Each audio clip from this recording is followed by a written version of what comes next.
Hello guys. അപ്പോൾ ഇന്ന് എരുന്തിലാണ് കേട്ടോ ചെറിയൊരു പരീക്ഷണം വെക്കണേ. അപ്പോൾ പരീക്ഷണം എന്ന് പറയാൻ പറ്റില്ല, ഒരു തരം ഒരു നൊസ്റ്റാൾജിയാണ് കേട്ടോ. വേറൊന്നുമല്ല, എൻ്റെയൊക്കെ ചെറുപ്പത്തിൽ ഈ എരുന്ത് കൊട്ടയിൽ കൊണ്ടുവന്ന് വിൽക്കുമായിരുന്നു കേട്ടോ.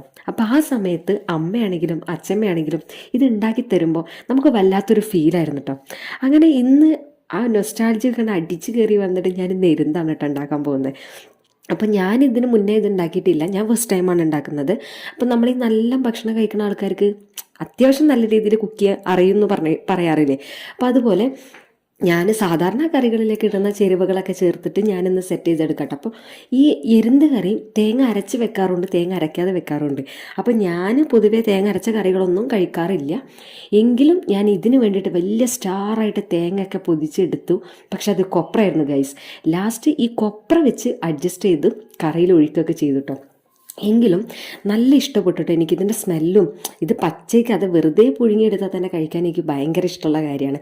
അപ്പം എനിവേ ഇത് ഉണ്ടാക്കിയെടുത്തിട്ട് കഴിക്കുന്ന നേരത്ത് നല്ലൊരു വീഡിയോ എടുക്കണം എന്നൊക്കെ ഒരു ആഗ്രഹം ഉണ്ടായിരുന്നു. പക്ഷെ ഇത് ഉണ്ടാക്കി വന്നപ്പോൾ ആക്രാന്തം മൂത്ത് ഞാൻ അങ്ങനെ കഴിക്കരുത് guys. Anyway thanks for watching.